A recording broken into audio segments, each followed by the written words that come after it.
Dr. Zaghlul, we spoke about the expansion of the universe, the Big Bang, the Big Crunch, and today we're going to speak about the stages of creation.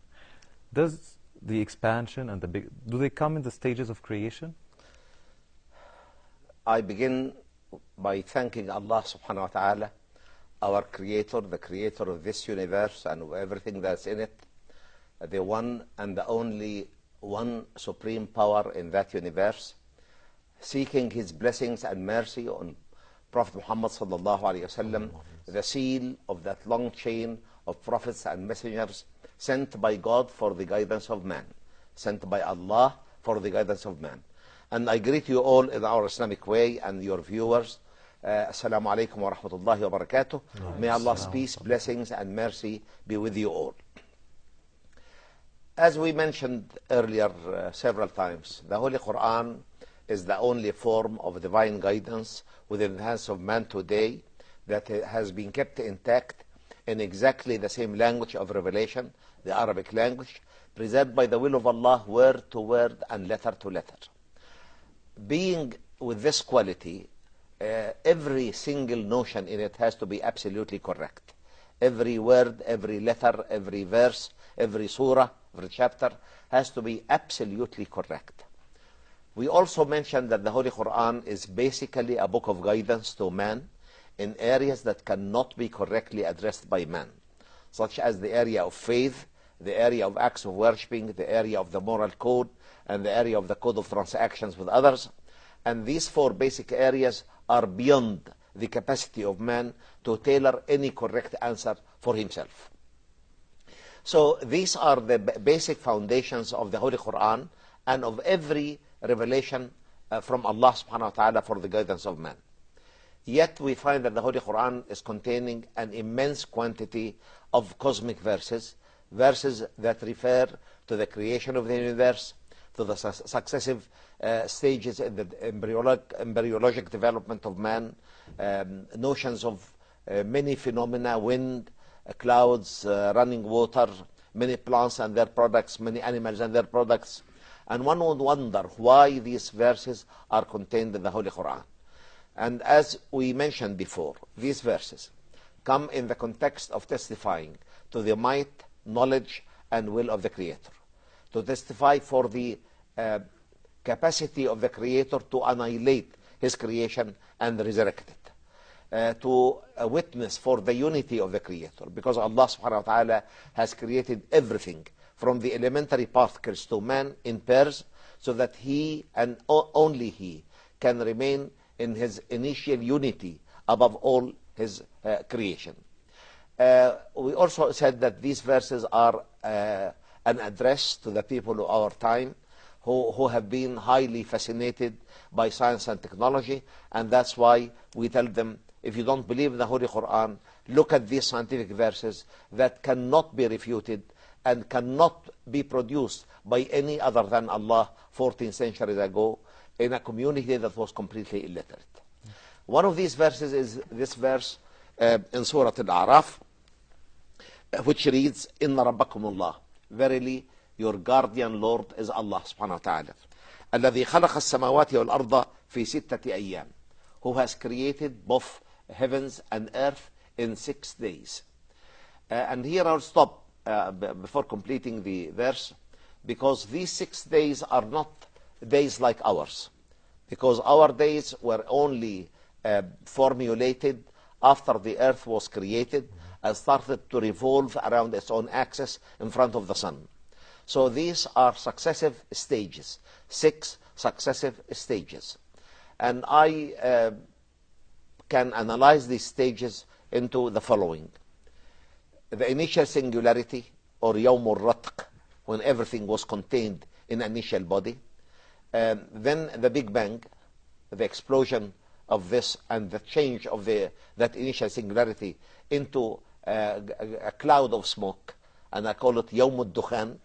And then the Yawm al-Ityan, when Allah has ordered both the earth and the firmaments to come out of that smoke, willingly or unwillingly, and they said we will come in willing obedience, Yawm al-Dukhan, Yawm al-Ityan. And after that we have يوم إرساء الجبال, when Allah started creating mountains on the surface of that planet so that it can be a stabilizing medium for the whole planet as well as for the continental masses that were created on it. And then 2 days for the creation of plants, animals, and humans. So these are the 6 stages, 6 stages of creation of the universe, and particularly of our Earth. This is agreed upon? No, not agreed upon. This is my own analysis. Okay. And I assume that, of course, either you can modify or add to it or play But with. this is your understanding of But the I got stage. that from the Quran. Yes. Okay. I got that from the Quran. We have the initial singularity stage, يوم الرتق. Then the Big Bang, يوم الفتق. Because al-fatq is the opposite of al-ratq, you see. Yes. And then يوم الدخان, the day of smoke, from which Allah has created everything. يوم الإتيان, when Allah has ordered the earth and the firmaments to come into being, they came into being.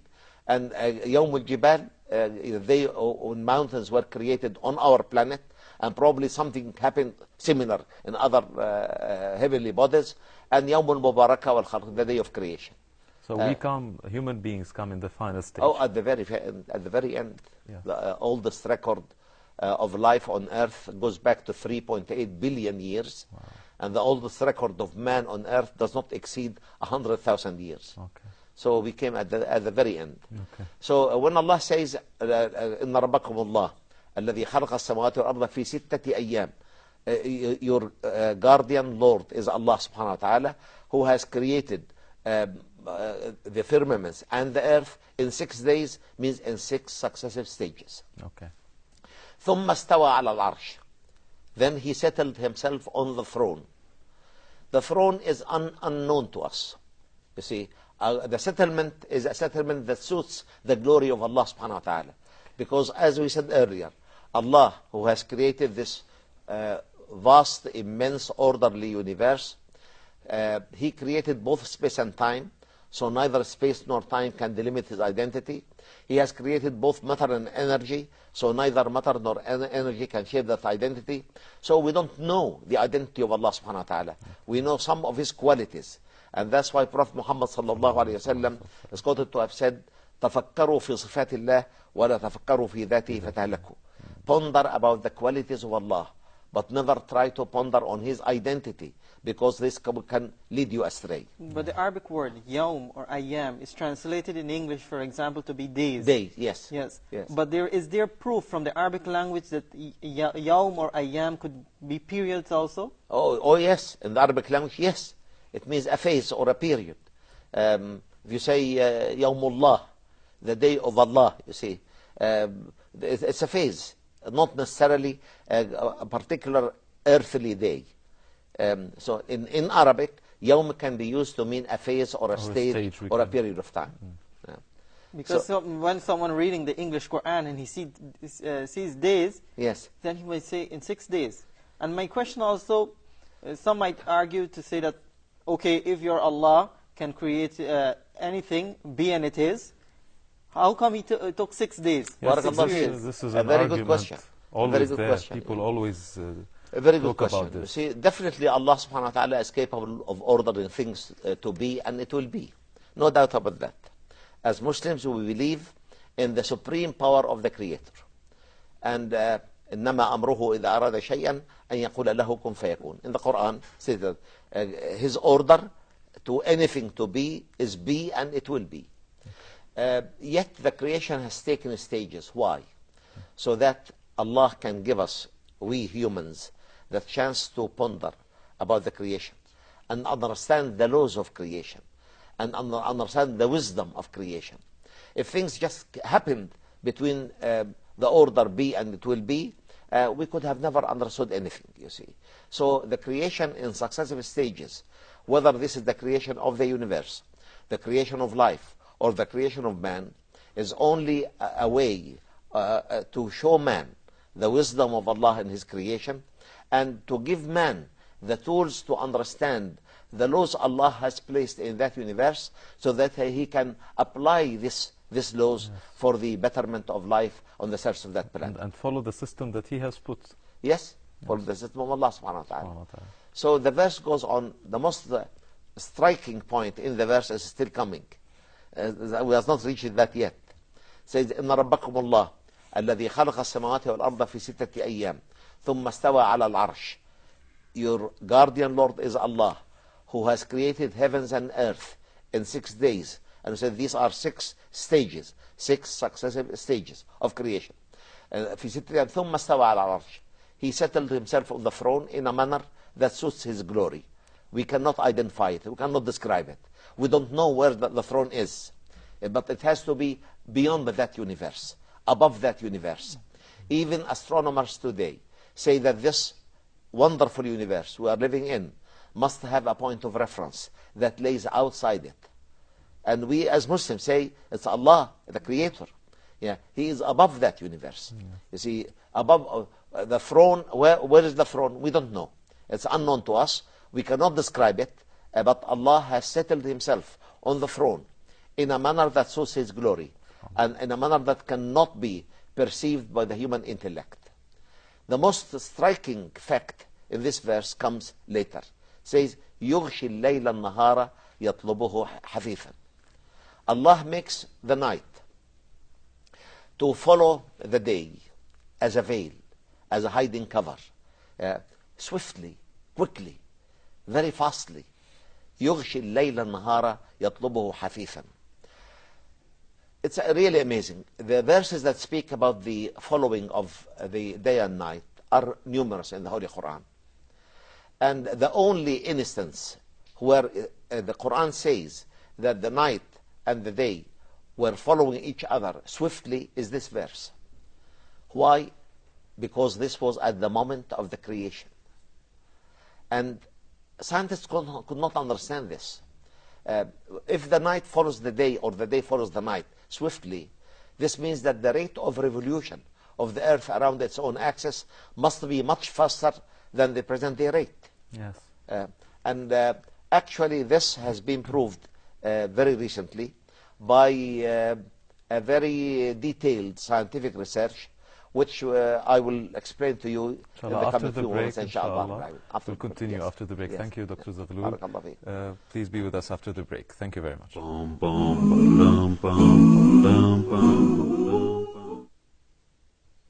Assalamu alaikum. Dear viewers, welcome back. Dr. Zaghloul, we want to continue. You were explaining to us why the day follows the night. In a swift manner, Yeah. in a quick manner.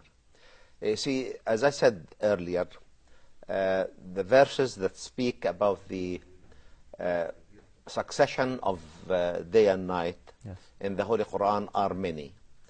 The only case or the only instance in which it was mentioned that the night and the day follow each other in a swift manner is this verse. Why? Because this is describing the very early stages of creation of the universe. إن ربكم الله الذي خلق السماوات والأرض في ستة أيام. This is the phase, the early phase of the creation of heavens and earth. Yes. Recently, scientists came to understand that paleoclimatic conditions, all the climatic conditions, are recorded in the bodies of plants and animals. So if I get a tree stem and make a cross-section in it, I will see the successive stages of growth in what we call the annular rings.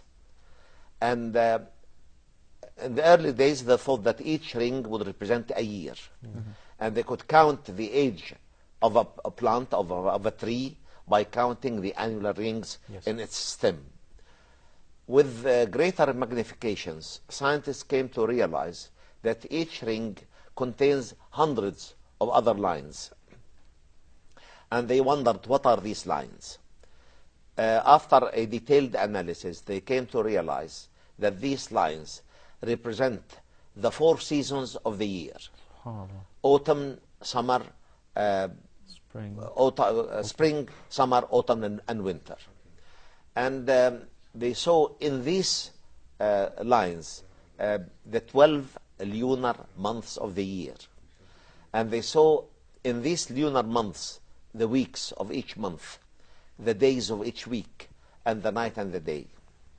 when they were doing this, they were doing it with the objective that if they find that the spring ring, for example, was thick, this means that the spring was rich in sunshine and in rain. Yes. If the spring ring is narrow, this means that it was poor in sunshine and in rain. And they were doing this to try to increase the harvest, or no, trying to anticipate future climatic conditions. If we understand the rhythm of a change of climate in the past, we can anticipate Forecast how like the future will be. like a forecast. Because this goes into cycles, actually. Yes. Into cycles. So they were doing this really in a large scale in many universities. But when they were doing this, they started to find out that the older the annual ring, the more days in it. The more days it has. The more days in it.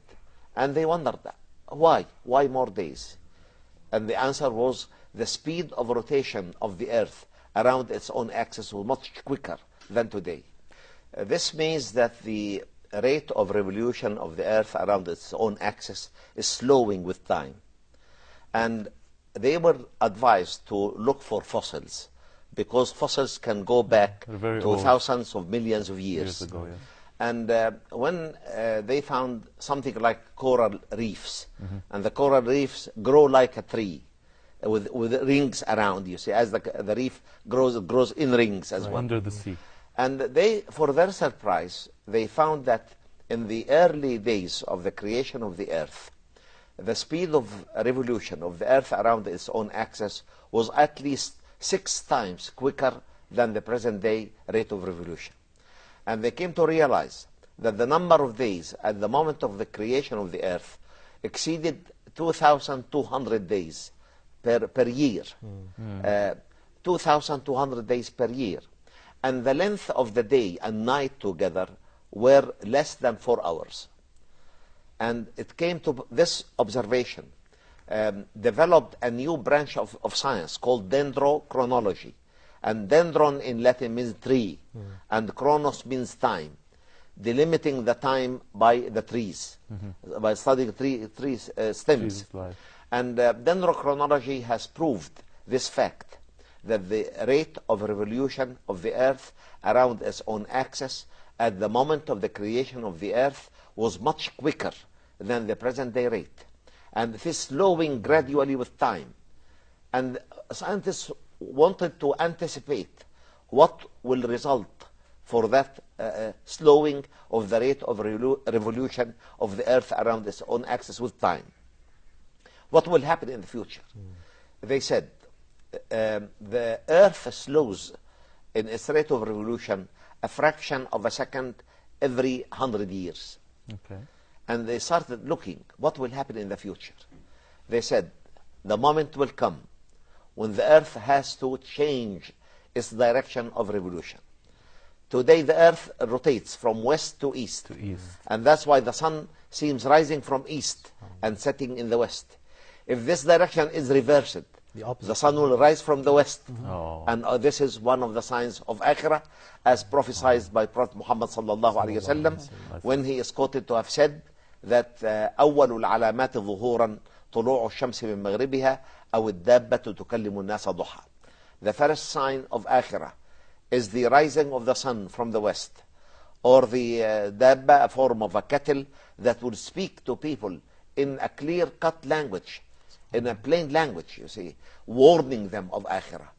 And when the very first sign of Akhirah is seen by man, the door of forgiveness is locked. Yes. No forgiveness can be accepted but after that. The revolution of the Earth is decreasing every single year. Yes. There would be a point where it would stop. Yes. And then it would go back. Yeah, it changes. And just like the big crunch as we were speaking would happen faster, I think this will happen faster also. Because the return of revolution in the opposite direction. Yes. Would it be fast also? Definitely. Okay. Definitely. The same. But this will be in Akhirah, and everything will be finished. Yeah. We will not watch it. We will not witness it. I just want to go back to the climate thing that we were talking about. Yes. You said that in the plant, in the tree, we can scientists can tell and predict about how the weather, how the climate will be in the future. Yes. So as we can say that, history repeats itself. As we say that, we say climate repeats itself Yes, as well? yes. Oh. Actually, climate goes into cycles. You see, for example, one of these cycles is what we call glaciation, or glacial periods. Glacial periods, we find that the snow creeps from one of the poles of the Earth towards the equator, or from both poles sometimes. Why, we don't know. Probably because the Earth comes in a particular position that would diminish the amount of energy of the sun coming to the Earth. And that's why we find a glacial creep. Ice starts to creep from one of the poles towards the equator. And as this happens, we'll have ice deserts or glacial deserts in the northern hemisphere, and the desert belt extending from Mauritania to Central Asia, which is now one of the most arid regions of the Earth, will change into a heavily rainy period. And of course, this has been going on into cycles. Glacial, interglacial, glacial, interglacial phases all the time. And of course, climate goes also in cycles.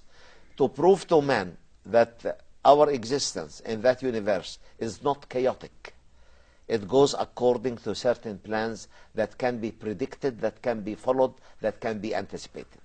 Doctor, these researches, how long ago? What?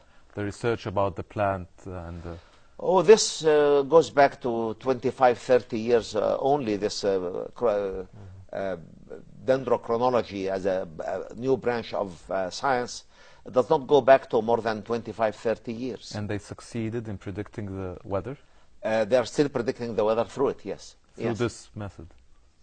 Through this method, they're through predicting this the method, weather? yes.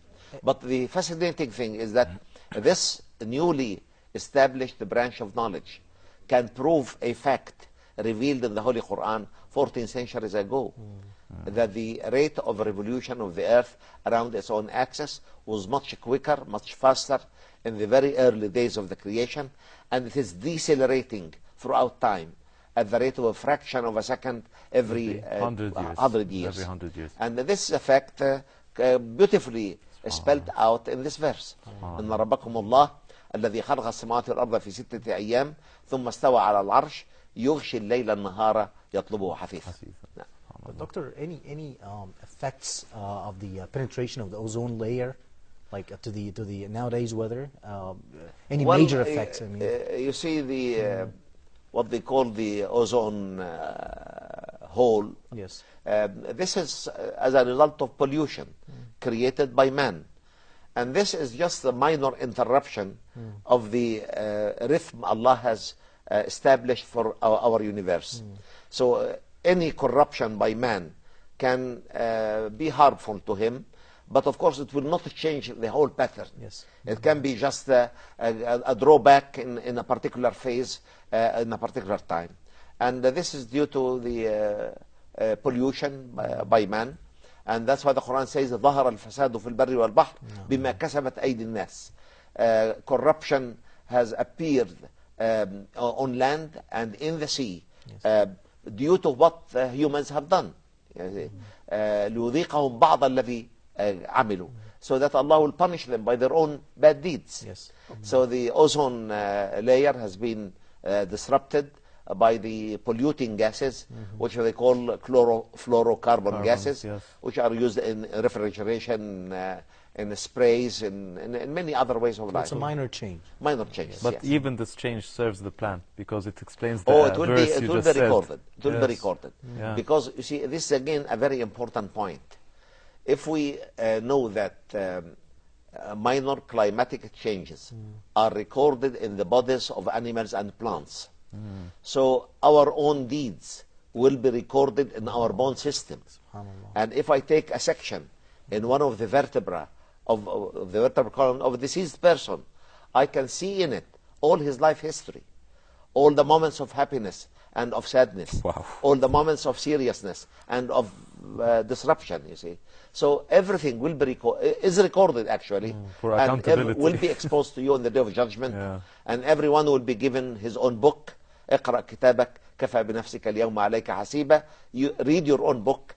It will be enough that you will count your own deeds. Yes. But as Muslims, we believe in the stages. Allah created the universe in stages. Yes. But in the end of time, and would He destroy it in stages, or No. it would be a sudden? No, sudden. So we have to be prepared as Muslims have to be every prepared, single definitely. second of the day. We have to be prepared. And there is no scientific explanation when this destruction would happen. It cannot be calculated because, as I said, the last hour has got its own laws, governed by the divine instruction. Be and it will be. And that is far from scientific It's far law. from scientific calculations. And when I wrote about these topics, you see, I received a fax from one of the scholars, Islamic scholars, saying that, does this mean that you can calculate akhirah, when it will happen? If the earth is slowing at the rate of a fraction of a second every 100 years, this means that you can calculate the moment when the sun will rise from the west? I said, no. Yeah. Because as the Quran says about akhirah, ثَقُلَتْ فِي السَّمَاوَاتِ وَالْأَرْضِ لَا تَأْتِيكُمْ إِلَّا بَغْتَةً. The last hour will come suddenly. It will come really at a great suddenness, you see.